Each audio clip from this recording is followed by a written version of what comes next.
पिछले वीडियो में हमने आपको बताया था पीएन संधि डायोड अर्ध तरंग दृष्टिकारी के रूप में।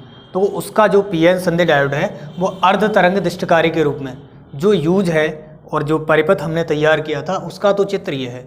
लेकिन अब हम ये चाहते हैं कि पीएन संधि डायोड को पूर्ण तरंग दृष्टिकारी के रूप में कैसे प्रयुक्त करें, मतलब जितना वोल्टेज हमारा है उस सारे के सारे का क्या हो जाए, दृष्टिकरण हो जाए, पूरा दृष्ट वोल्टेज में बदल जाए।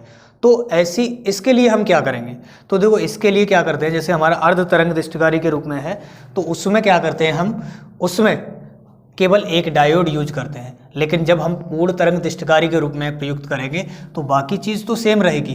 क्या रहेगा, हम दो डायोड यूज कर लेंगे, मतलब एक को हमने D1 मान लिया है और एक को मान लिया है D2।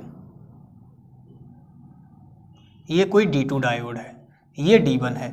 अब लोड प्रतिरोध को कैसे जोड़ा जाएगा, लोड प्रतिरोध को जोड़ा जाएगा इसके केंद्रीय बिंदु से और इन दोनों डायोडों को N क्षेत्रों को मिलाने वाले तार के सिरों के बीच यहाँ पे मिलेगा RL।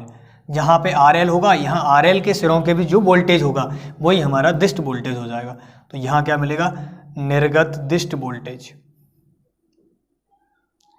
अब देखिए हमें क्या करना है, हमें कैसे लिखना है, तो हमें लिखना है कि पीएन संधि डायोड का पूर्ण तरंग दृष्टिकारी परिपथ निम्न चित्र में प्रदर्शित है। चित्र क्या है, चित्र को समझो। हम क्या करते हैं, जिस वोल्टेज का हमें दृष्टिकरण करना होता है उसको ऊंचाई ट्रांसफार्मर की प्राथमिक कुंडली के सिरों के भी जोड़ते हैं और ट्रांसफार्मर की द्वितीय कुंडली के सिरे S1 को डायोड D1 के P क्षेत्र से जोड़ते हैं और सिरे S2 को डायोड D2 के NP क्षेत्र से जोड़ते हैं और जो डायोड D1 और D2 हैं उनके N क्षेत्रों को आपस में जोड़ देते हैं। अब N क्षेत्रों को जोड़ने वाले तार के मध्य बिंदु और द्वितीय कुंडली के केंद्रीय टर्मिनल, केंद्रीय बिंदु T के बीच में लोड प्रतिरोध RL लगा देते हैं। अब ये तो हो गई इसकी रचना के बारे में। अगर हम कार्यविधि की बात करते हैं, कार्यविधि क्या रहेगी इसकी, तो कार्यविधि में क्या रहेगा, हम क्या करेंगे, पहले निवेशी वोल्टेज के पहले आधे चक्र की बात करें तो जैसे हमने पिछले वाले में आपको दिखाया था ये वाला, तो हम प्रत्यावर्ती वोल्टेज के अगर हम पहले आधे चक्र की बात करें, पहले चक्र में पहले अर्ध चक्र की बात करें तो हमारा ये सिरा धन रहेगा, ये वाला ऋण रहेगा। तो ये जो हमारा T टर्मिनल है वो S1 के सापेक्ष ऋण विभव पर होगा, ये धन विभव पर होगा। तो जब इसका जो धन है, धन अगर P क्षेत्र से जुड़ जाए और ये जो N है ऋण क्षेत्र से जुड़ जाए तो इसको हम क्या बोलेंगे, अग्रदिशिक। मतलब ये जो डायोड है वो अग्रदिशिक रहेगा। जब अग्रदिशिक रहेगा तो देखो इस तरह से धारा इस RL में आएगी। जब धारा आएगी RL में तो इसके लिए क्या मिलेगा, वोल्टेज मिलेगा हमें। मतलब हम इधर उसका तरंग रूप शो कर दे रहे हैं, मतलब पहली कंडीशन में वोल्टेज मिलेगा। लेकिन ये वाला नेगेटिव है, ये पॉजिटिव, तो ये वाला जो टर्मिनल T है वो S2 के सापेक्ष धन विभव पर होगा। अब ये जो ऋण है वो जुड़ गया P क्षेत्र से और ये जो धन है वो जुड़ जाएगा N क्षेत्र से, तो ये हो जाएगा पश्च दिशिक। तो ये धारा प्रवाहित नहीं करेगा।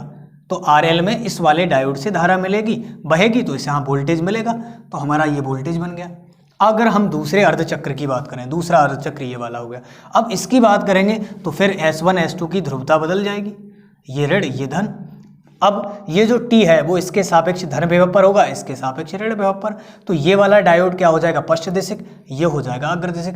अब दूसरी जो कंडीशन होगी, अब धारा इसमें नहीं बहेगी, इधर से नहीं बहेगी, अब ये वाला डायोड धारा प्रवाहित करेगा। अब देखो भाई, लोड प्रतिरोध RL में पहले भी ऐसी धारा बह रही थी, अब ऐसे फिर धारा बह रही है, तो फिर भी वोल्टेज मिलेगा। लेकिन धारा की दिशा एक ही है तो वोल्टेज भी एक ही दिशा में मिलेगा। मतलब जो निर्गत वोल्टेज है वो इस तरह से मिलेगा। फिर हम अगले अर्धचक्र की, दूसरे चक्र की बात करेंगे। दूसरे चक्र में पहले अर्धचक्र की बात करेंगे तो फिर ये वाला धारा प्रवाहित करेगा, ये नहीं करेगा। फिर अगले की बात करेंगे तो ये वाला नहीं करेगा, ये प्रवाहित करेगा। तो इस तरह से दोनों चक्रों में, मतलब पहले अर्धचक्र की बात करें चाहे दूसरे अर्धचक्र की बात करें, दोनों में धारा प्रवाहित होगी। मतलब दोनों कंडीशन में दृष्ट वोल्टेज हमारा मिलेगा। तो जो दृष्ट वोल्टेज है वो इस तरह से मिलेगा। अब देखिए उसमें क्या था, अर्ध तरंग दृष्टिकारी में था कि पहले अर्धचक्र में तो हमें वोल्टेज मिल रहा था, दूसरे में नहीं मिल रहा था। अब इसमें लगातार मिल रहा है। तो ये क्या होगी हमारी, इस तरह से हम कहें तो एक दिशीय स्पंदों की अविरत श्रेणी हो गई है। एक दिशीय स्पंदों की अविरत मतलब लगातार स्पंदों की अविरत श्रेणी। तो इस तरह से जो भी हमारा प्रत्यावर्ती वोल्टेज होता है जो लगाया जाता है उसका हमें क्या हो जाता है, पूर्वदिष्टकरण प्राप्त हो जाता है। तो ये तो हमारा हो गया प्रत्यावर्ती नेवेसी वोल्टेज या नेवेसी प्रत्यावर्ती वोल्टेज। अगर हम बात इसकी करें तो ये हमारा क्या हो जाएगा, निर्गत दिष्ट वोल्टेज, निर्गत दिष्ट वोल्टेज। अब देखिए ये भी पीएन संधि डायोड पूर्ण तरंग दिष्टकारी के रूप में, अर्ध तरंग दिष्टकारी के रूप में दोनों ही इंपॉर्टेंट हैं और आने की संभावना लगभग 99.9% रहती है इनकी, बहुत इंपॉर्टेंट है ये। और अगर किसी भी स्टूडेंट को कोई भी दिक्कत हो तो हमें कमेंट करके बता सकता है।